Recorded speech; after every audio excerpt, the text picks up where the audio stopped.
Hello, everyone, and welcome to today's episode of the Love and Light Show, where your special guest is Simona Spark, and we're so excited to be talking about parenting from a place of inclusion. In this episode, you're going to learn how you can redefine parenting and to upgrade your definition of inclusion so that we can have more love in our families and in our world together. So I'm super excited to open up this conversation, and definitely feel free to engage with us as we go through today's show. Even if you're on the replay, you can always hashtag replay. And this is the Love and Light Show. We're typically every Wednesday and Friday, but I met Simona last week and we're like, oh my gosh, we have to bring this conversation to the service for other people. And she's launching a really cool offering in September. So we had to get it in to you guys as quickly as possible so you can take advantage of it. And usually we're on the Love and Light Show on Wednesdays and Friday at 1 Atlantic, 12 Eastern, 9 Pacific, to bring you guys different light workers and healers and heart-centered entrepreneurs who can support you in learning and growing and expanding and learning new tips and tricks and tools and modalities to support you on your healing journey so that you can show up as the best version of yourself and that we can all be the change that we want to see in the world, first and foremost for ourselves and for our families and our communities and our environment. And I'm Laura McPhee, a joyful goddess, speaker, healer, and coach, and I absolutely love empowering women to get to their dream lives now through unconditionally loving themselves, through doing the deep self-care work, through clearing and releasing limiting beliefs that tell us that we're not good enough or pretty enough or smart enough or whatever fill in the blank enough that we have going on in our heads so that we can move towards our dream happy lives right now and not put it off into the future and someday. And I also love helping women heal from sexual wounds and trauma and experience more empowerment in all areas of their life. And I'm so excited to be having more and more of those conversations in my free Soul Sisterhood community called Bliss. And I'll be sure to put a link to that in the comments after the show. It's so wonderful for women to have a safe space to talk about these things, to bring up the things that they're suffering in silence around. And I bring a lot more energy into throat chakra healings and speaking your truth and talking about being single in today's society and how to be confident and have boundaries and standards. So if those things are calling your name, definitely feel free to join that free soul sisterhood so you can have a safe place for you to see and grow and share your own journey if you feel called to, and see how other women are growing and expanding in today's world. So I'm so excited to have Simona on today. She is a relationship coach who works with LGBTQ individuals and families. So I'm so excited to have you on today. How are you doing? Thank you. I'm doing great. Thank you for having me. I'm so excited about this platform that you created. It's absolutely amazing, where people get to come to bring their gifts and contribute to. I love how you said you're just creating a better future. Like it's right there on my eye. Like that's my purpose, to build a better future. So thank you for having me. You're welcome. Thank you so much for sharing your light and your mission with us today. So how did you get to where you're at on your journey, where you are serving the world in this way? Well, as I often say, I think we are always wake up to be where we are based on everything that happened in our life. Yeah.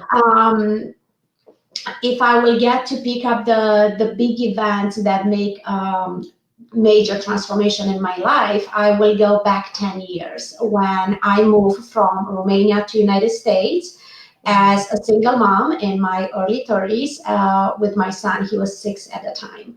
So that was probably the biggest redefining parenting for me, because I was a single parent into a country that I didn't have support. I didn't have friends or family, and we didn't even speak English either. Wow. So I needed to learn how to be that parent, right? That immigrant parent. Right. But then 8 years later, 8, 9 or so, giving everything that I learned through my own experience, right? I decided to dive into this amazing area of coaching. So I start my coaching practice and under the niche of parenting. Beautiful. You know, with the intention of giving back, like being there for the parents that just to help them and support them to overcome their challenges in an easier way together than alone. And then a year after my son came out. So when he came out was another big shift in my life and in my identity as a parent. Right. Because while I was supporting him to come out to his friends and, you know, thinking it would be good to have his peer support, he Yeah. asked me, Mom, did you came out as straight? Right. So from there on, that was it. I shift a lot in my practice, and I choose to go deeper into exploring the limited beliefs and identities, particularly from the gender view. Mhm. So So for the powerful. children as for the parents, right? And that Mhm. took me to my mission of, creating a future where no one needs to come out anymore Yeah. and redefining what parenting is and how we could parent from a place of inclusion. Yes, I love that. That's so powerful. So how do you help people who are going through that place where they're like, "Okay, I have to redefine it for myself now?" hmm Well, I often say when your child is coming out of the closet, that expression, right? Mhm. It puts the parent in a closet immediately. Okay. So it's all about that relationship because it's not just the individual that is claiming the new gender identity, but everyone in relationship with that individual is having an effect of their identity. Right. So as a parent, the challenge number one, I suppose, is how do I come out about my child to my sister, to my mom, to my friend, Mhm. like I want to be honest and open, but in the same time I want to respect my child privacy. Right. Mhm. So the support is pretty much around limited beliefs because as we are living in a great world and people are more open-minded, open-hearted and all that, Mm. there is still a lot of homophobia, and there is still parents that absolutely love their children, but when they face a gender identity like this, they might don't have the tools or the beliefs to support them to be there to be a unconditional support for them. So it's Beautifully going said. back to who we were when we were children, how we've been raised, how Mm. we have we been raised with an open communication about sex, gender, sexual orientation, or Mhm. not? Have we been raised that it doesn't matter what your sexual orientation is, you still have a right to be loved, to love, and you have access to the whole life? I Mhm. mean, and those are the challenges, you hear people saying, it's like, yeah, my child is gay or is bisexual or whatever they identify as. It's like, I really have hard time supporting them. Mm. And it's not a question of, do I love my child or not? It's a question is like, I need to learn how to do this. This is Mhm. new. Yeah. It, you know, Mhm. yeah.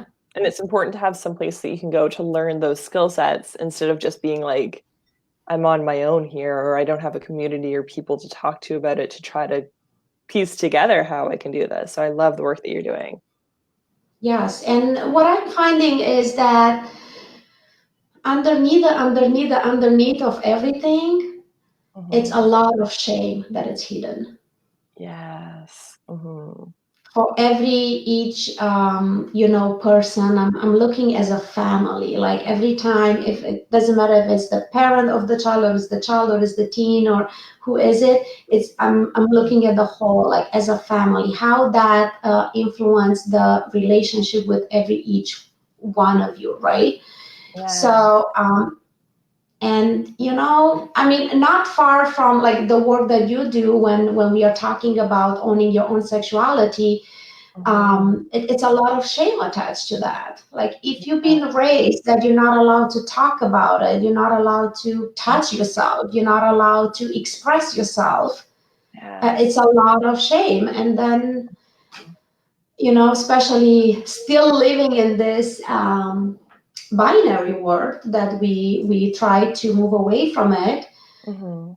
And then we have the stereotypes around us, colors, activities, sports. They're allowed or not allowed. It depends on what your gender is. It's a Right. lot of confusion. It's a lot to take Definitely. in. Hmm. So if some random parent happened across this video and they're like, I think that my child might not be straight. I'm not really sure what this whole LGBTQ world is.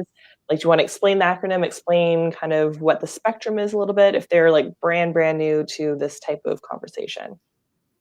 Yes. So I like to explain, especially when I work with teens, Hmm. very simple, the distinction between sex and gender. So think about like this. Sex is between your legs, is your Hmm. genitalia. And those are important parts that we needed in order to create another baby, Yeah. right? Gender is between your ears. It's Mm, who you are. yeah. So when we are talking about the gender identity, that alone is just a little part um, of sexual orientation. So there are so many moving parts like sexual behavior. Um, who do you want to be close to physically? Who do you want to have sex with, right? And then is the gender identity, and all that together, it gives one what his sexual orientation is, right? Mhm. So coming out as anything else by what the binary word taught us, man and female, Mhm. that goes under the LGBTQIA plus, right? Mhm. So as a parent, the invitation is to take that challenge as a amazing opportunity to Mhm. shift the energy in your relationship with your child. Yeah. And if we could reframe that you have the opportunity to let go of who your child is and who they might become and what they might choose to do or like or don't like. And Right. instead of that, just wake up and be curious, like where I get to learn about my child today. Mhm. Yes. It's a different energy and it's a different way of living and it's a different way of parenting. I like Mhm. to call it Christmas every day Yes. because I don't Mhm. know what's next. Like for Mhm. me personal, and I think majority of parents could relate to this, is that without even knowing, when my son came out, I realized that I had created a story in my head about his future. Right. Mhm. And I was not even aware. Mhm. I was like, oh, he's so amazing. He's going to bring home this amazing girlfriend. And then he was like, Mom, I'm gay. And I was like, oh, wait. Like, I needed a minute. Like, oh, he's not going to Mhm. bring home a girlfriend. He's going to bring home a boyfriend. What that Mhm. means, what that relationship is, how could I support him? So it's coming down to my main paradigm in my practice. We get to become the parents that our children need us to be Mhm. and not Yeah. the other way around. Mhm. That's so powerful. I Yes, love it's powerful and it's exciting. it. Mhm. Oh, I love this. So a question that came to mind, I saw a show recently, like a clip of something, and it was when I think like a family with like a bunch of siblings, there was someone who came out and then they're like, so am I still allowed to have like sleepovers and is that still allowed? And like, are they like, that's not fair that my brother can now have a guy over and that's fine because he's gay, but now I can't have guys over and like all those conversations. So for someone Yes. who's kind of going through that challenge in their life, what are some tools or resources or conversations that they can have about the rules around sleeping over and around being attracted to the same sex versus the opposite sex? hmm And see, that's a really good question. I love it. I love it. Thank you for bringing that up. You're welcome. And it's not even a conversation about gender identity. Mm-hmm. It's a conversation about sexual education. It's all Mm, it is. yes. So then it's going back, and as a parent, like and I do a lot of work in this space as well, is to supporting the parents in becoming the first educator for their children. Yes. So then, what is it that you need to do as a parent? What is the support that you needed in order to be absolutely comfortable and open and freely go in your child room and have a conversation about what sex is, what sexual attraction is, what having sex means, and what is the difference between sex and porn. Yes. And the one thing that I want to bring awareness around is the age that we do that. I often been asked like, what is the right age? And like, look, I'm in my early 40s. When I was a preteen, that was what do I want to talk about? Hold on, I lost it. Give me Like a one whole second. different generation of like how people used to talk about sex. Yeah, the puberty. This is the word that I just slip away. So the puberty happened somewhere like 13, 14 years old for girls and a couple years, later for boys. That's not what's happening right now. The puberty happened even with 5, 6 years earlier. Yeah. So if your daughter is 7, it's time to have that conversation. And I know it might sound scary because why should I talk about sex with a 7 years old? But the puberty could start as early as 7 years old.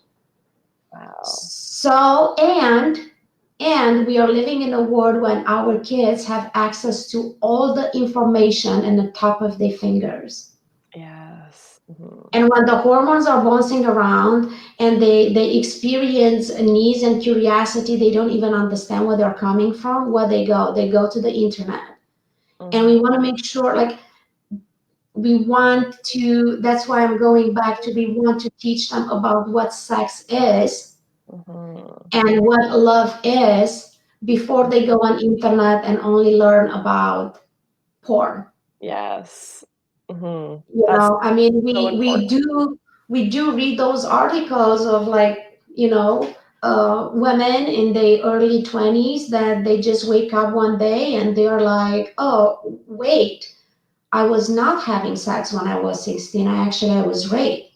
Right. Because she did not know the difference back then. So this is the things that we want to prevent and allow our children. And again, I'm going back to the age as it's never too early. Right.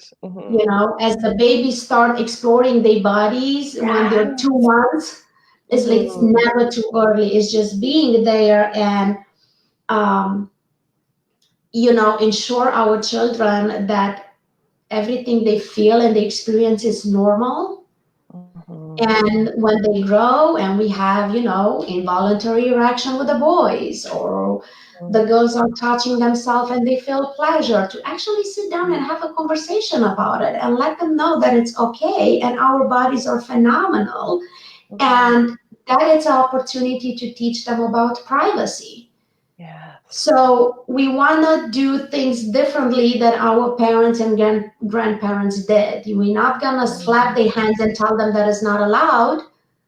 We're going to sit down and validate that what they feel is normal and it's great. And we are going to have a conversation about privacy and intimacy and all that. That's so powerful. And like you were talking about from day one, like we tend to learn how to say fingers and head and shoulders, knees and toes, but then we don't really want to say like boobs or nipples or vulva or clitoris or penis. Like we don't name them human names. Like we'll make little funny whatever names and stuff, or we'll just like completely not talk about it. And things that are in silence have so much shame and so much taboo. And then it creates this like very deep shadow in people where normal human experiences get like shamed, and everyone just has this like heaviness and almost like darkness around them, around their sexuality, whether or not they're gay or straight or what they identify as. There's so much in that as a society. So I feel like everyone just encouraging people to have these conversations and to use the right words and to ask questions, to be open to learn more is so powerful for not just our children, but also like ourselves, even as adults who still have some of the shame and have to do their own work on Absolutely. it. Absolutely. And we know where it's coming from. And now we know that we get to go back and explore and readjust those beliefs and relearn who we really are and own that. So just going back to your question that was like, I don't know, 20 minutes ago. I know that was a long answer. I love it. I Is love the conversation. the conversation about the sleepover it's starting with, if you have a conversation with your child and your child knows who he is or she is and what they want and what they need, then it's not an issue. Then you could, just trust your child. Trust your child and trust yourself as a parent that you did the best you could and your child could make own decisions for themselves. So it's that. And I love learning about other cultures and how they have these conversations too. I believe it's like Sweden, where they just have conversations all throughout the children's lives around sex and intimacy and protection and safety. And they have way less like pregnancies and disease and like all these things. It's like what is talked about is just normalized and it's not that big of a deal. We've made so much, especially in like North American culture, junk and shame and negative associations with all of this stuff, which has to be unraveled, which conversations like this support in doing. So I love that. Yes. How do you help people who are in this like new world be more inclusive? How can they be mindful of maybe something they're doing that they're not realizing that they're being super inclusive, or action steps that they could take to check in with themselves or people around them that they are being the inclusive person that they want to be? Very good question.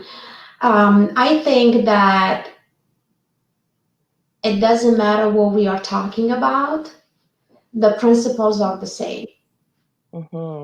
And if you judge people by their look or by their size, chances are that you are a person there. You judge people by their gender and by their gender identity. Yeah. So if you find in yourself one area in a life that you could be like fully open and loving and inclusive, I just want to invite you to extend that to all the areas in life. Beautiful. And this is where we want to up level and upgrade what inclusion means, right? And I like that you speak to all this negativity, influence, and whatever. And I just want to bring awareness that what we see in media and all that, even if we see all the positive and the perfection, and they might want to send the message of good and positive, underlying messages, it's actually really bad because, here you have a 8 years old girl that is looking at this top model on Instagram and she's feeling bad about her body. Right. So it's the same principle, it's the same, just to expand the inclusion altogether, just to expand it and learn first us as the parents and then pass that to our children, learn how to be simply accepted, accepting on everyone with no judgment and just do your best to learn about that person, who that person is. Yes. Because the body and the skin color and the gender and the color of the hair it's not all of it. It's not who they are. It's just some characteristics. So true.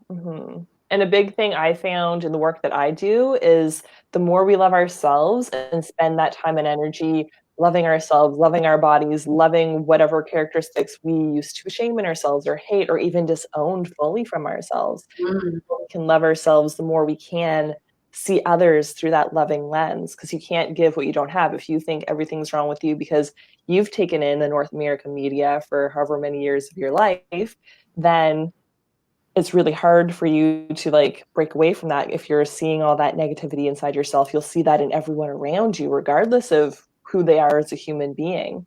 So I found definitely that the more I've loved myself, the more I've loved all the perfect imperfections of my body and my circumstances, on all those things, I can be way more accepting and loving and judgment free to other people, being like, you have no idea what their story is, no idea their upbringing and background and what's going on in their head in this moment, and you can just be a more loving being the more love you have in your own heart, I feel. Yes, yes, yes. And as parents, being this topic is like, even when we are in that work, I personally am in the middle of that work. There is still parts of me that I'm still learning how to fully accept them and love them. Mm. It's just being honest with your child about it, because it's so powerful to have your child let them know that it's like, okay, nobody's perfect. We are all here doing our best, and it's like, yeah, I have some limitation myself and I'm working on it. So it's giving my child permission to have those, challenges in life, and don't feel bad about it, just knowing that, like, okay, I feel like this, there is something that I could do about it, I'm going to go ahead and do it. Yeah. So it's very important just to have that open communication, and like feel being fully honest. Mm-hmm. So important. And I love that Rebecca said, great topic. Thank you so much for joining us live, Rebecca. Thank you, And Rebecca. how people begin to let go of their expectations, the exercise that you were saying that you were doing with your own son and with other parents, to let go of their old expectations so that they can be that loving person. So I'm going back to the initial of the conversation with this is Mm-hmm. having that opportunity of, like, if we focus on LGBTQ space, Mm-hmm. and you are a parent that you might think, you might question, you don't know, or even if you're the parent that you dare to say that this might be just a phase, which I hear that a lot, just reframing that into, oh, I don't know who my child is. Mm-hmm.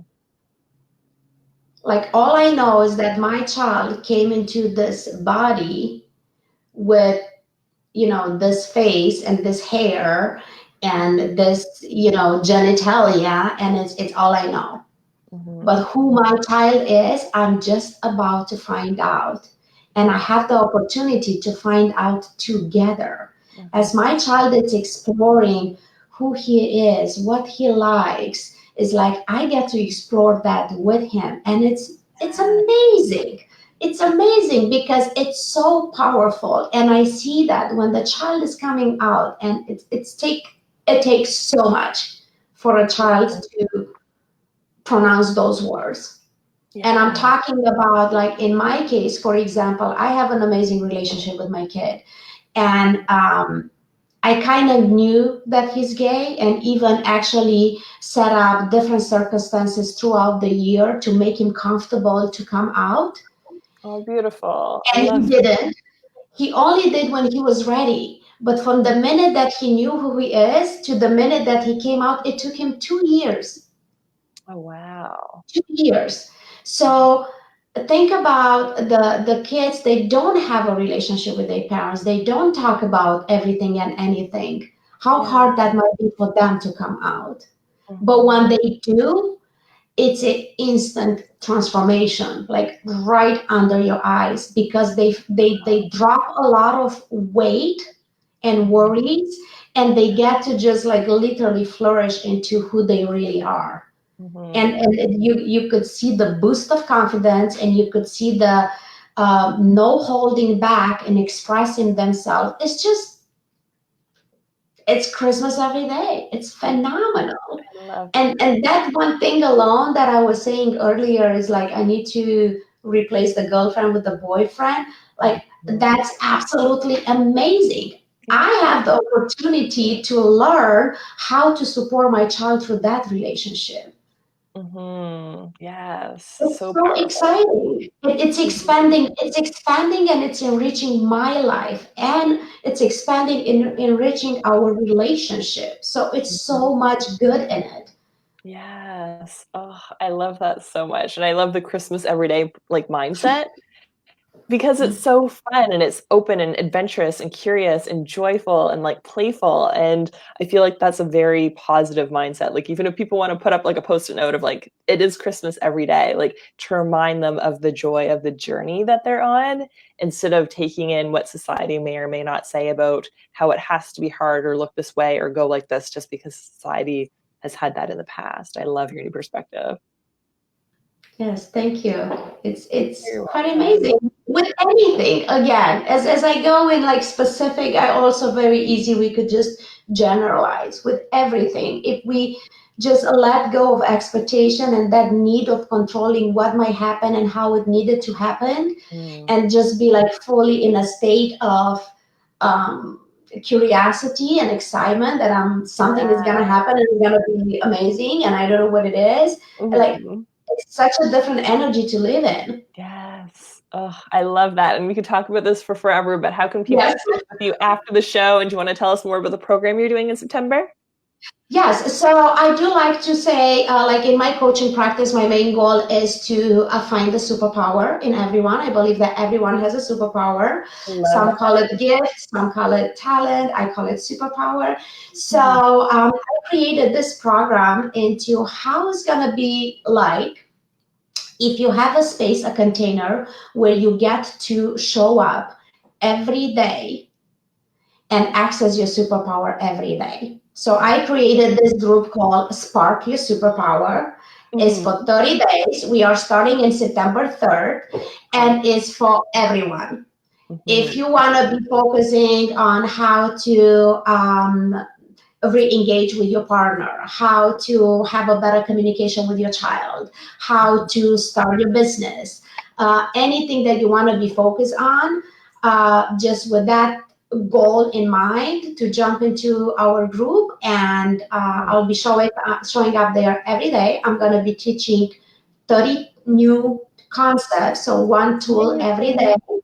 that you Mhm. could apply it immediately, implement it in your life, in your business, in your family, in your relationships, Mhm. and just see the magic after you show up consistently for 30 days. That's Oh, I that. love that. And consistency has so much power, like getting on that momentum of building that up and seeing your superpower, how it's like helping you and the people around you every day. Oh, that feels like such incredible energy. So thank you so much for offering that to people and inviting them into it. Can you put the link to that after the show as well? Yes, I will. My pleasure. Thank you so much.